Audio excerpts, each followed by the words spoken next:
5, 4, 3, 2, 1, 0.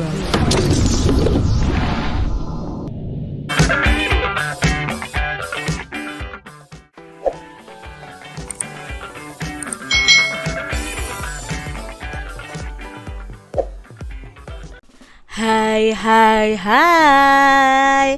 Selamat datang di Apa kabar adik-adik semuanya? Kalian dalam keadaan yang baik, sehat dan siap untuk belajar ya.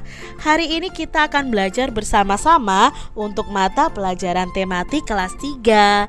Kita masih belajar di tema 6, energi dan perubahannya, subtema 1, sumber energi, pembelajaran yang keempat. Mari adik-adik kita belajar dengan penuh semangat ya. Air dan angin adalah sumber energi. Air bukan hanya sumber energi bagi tubuh. Air itu juga sebagai sumber energi listrik loh adik-adik.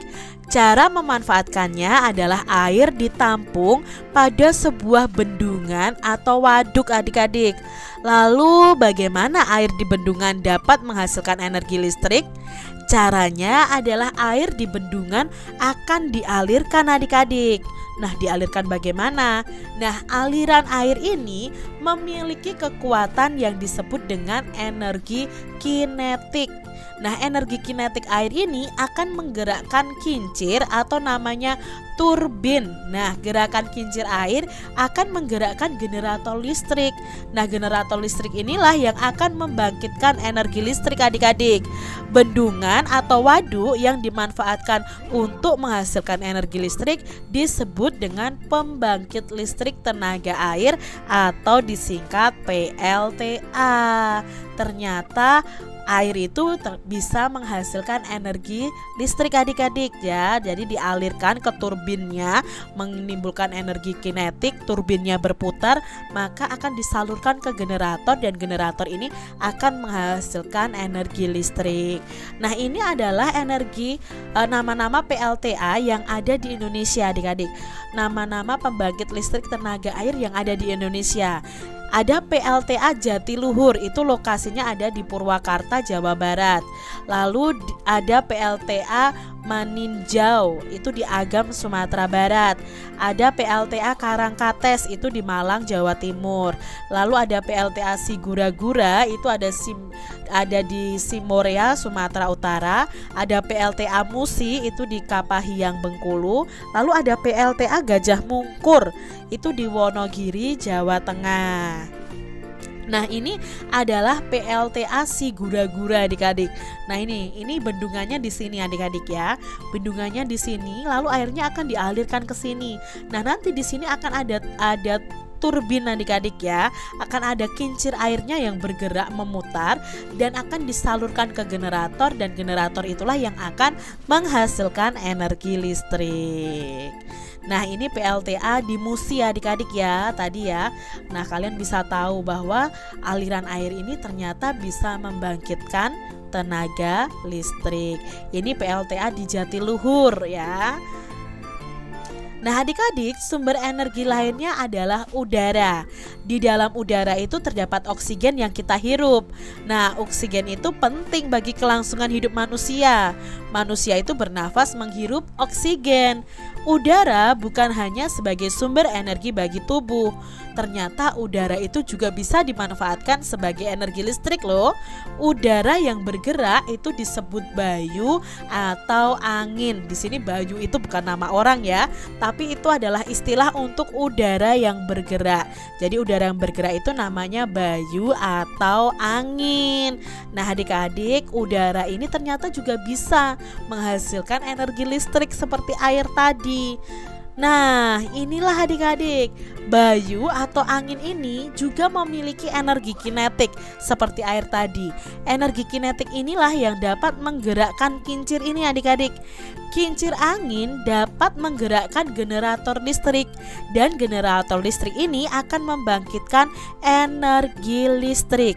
Nah, pembangkit listrik tenaga bayu atau tenaga angin ini disingkat PLTB, yang terbesar itu itu di Indonesia terdapat di Sidrap, Sulawesi Selatan. Nah, ini di Sulawesi Selatan adik-adik, pembangkit listrik tenaga bayu atau tenaga angin adik-adik. Nah, ini ya kincir anginnya nanti akan bergerak karena tertiup angin. Lalu ini akan berputar kincirnya. Nah, karena kincir anginnya ini berputar, akan disambungkan ke generator. Generatornya ini akan menghasilkan energi listrik. Nah, energi listriknya akan disalurkan ke warga-warga, ke tiang-tiang listrik untuk digunakan oleh penduduk atau warganya adik-adik. Adik-adik, perhatikan huruf-huruf pada kotak berikut ini. Lalu kita akan temukan 8 kata tersembunyi di dalam kotak. Nah, kata-kata tersebut itu terdapat dalam bacaan tadi adik-adik. Kita cari dengan cara mendatar, menurun, atau diagonal. Diagonal itu miring adik-adik. Kita berikan tanda jika sudah menemukannya ya. Nah, di sini Kak Citra sudah menemukan ada kata energi, kincir, waduk, lalu angin, listrik, ada generator, ada oksigen. Mungkin kalian bisa menemukan kata-kata yang lain dari huruf-huruf yang diacak ini. Adik-adik, tuliskan 5 informasi tentang sumber energi pada wacana di atas. Nah, 5 informasi yang penting dari bacaan di atas. Yang pertama adalah air merupakan sumber energi bagi tubuh dan bisa menjadi sumber energi listrik. Aliran air dari bendungan memiliki energi kinetik yang berguna untuk menggerakkan kincir atau turbin. Nah, bendungan atau waduk itu dimanfaatkan untuk menghasilkan energi listrik yang disebut dengan pembangkit listrik tenaga air atau PLTA. Selain itu, udara bukan hanya sebagai sumber energi bagi tubuh kita, tetapi juga dapat dimanfaatkan sebagai energi listrik. Angin ini juga memiliki energi kinetik yang dapat menggerakkan kincir dan akhirnya bisa menghasilkan energi listrik yang disebut dengan pembangkit listrik tenaga bayu atau PLTB. Adik-adik, lengkapilah kalimat berikut ini nih dengan kata yang tepat ya. Di sini ada 5 isian yang akan kita lengkapi jawabannya adik-adik. Yang pertama, gerak air itu dapat menghasilkan titik-titik listrik. Menghasilkan apa adik-adik? Ya, menghasilkan energi listrik. Lalu yang kedua, kincir angin dapat menggerakkan titik-titik yang akan membangkitkan energi listrik. Ya, kincir angin akan menggerakkan generator yang akhirnya akan membangkitkan energi listrik. Yang ketiga, air adalah contoh titik-titik energi. Contoh apa? Ya, sumber energi. Yang keempat, energi titik-titik air dapat menggerakkan kincir air. Energi apa yang dapat menggerakkan kincir air? Ya, energi kinetik. Lalu yang kelima, saat bernapas manusia itu menghirup oksigen. Nah, adik-adik, kita wajib menjaga dan melestarikan lingkungan karena lingkungan adalah tempat hidup kita adik-adik. Lingkungan itu memberi sumber energi untuk kita. Namun energi tersebut terbatas persediaannya. Apa yang harus kita lakukan sebagai bagian dari lingkungan untuk menghemat energi? Contohnya kalau kita menghemat energi listrik ya adik-adik ya, mematikan lampu saat tidak dipakai, mematikan alat-alat elektronik saat tidak dipakai, mematikan televisi saat tidak ditonton.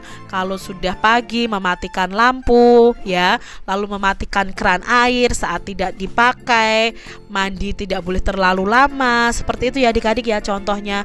Kalau menghemat energi bahan bakar seperti bensin ya, ketika bepergian yang dekat ya kita cukup jalan kaki atau naik bis atau naik angkutan juga bisa. Itu cara-cara untuk menghemat energi adik-adik. Nah, kalian bisa melakukan wawancara kepada teman kalian tentang menghemat energi adik-adik ya. Bagaimana sih cara menghemat energi? Kalian bisa menyusun pertanyaan dan teman kalian yang menjawabnya. Kalian bisa sampaikan kepada guru kalian hasilnya atau kepada teman-teman kalian. Demikian tadi adik-adik pembahasan kita di tema 6 6, subtema 1, pembelajaran yang keempat. Semoga video pembelajaran ini bermanfaat untuk adik-adik semuanya. Dan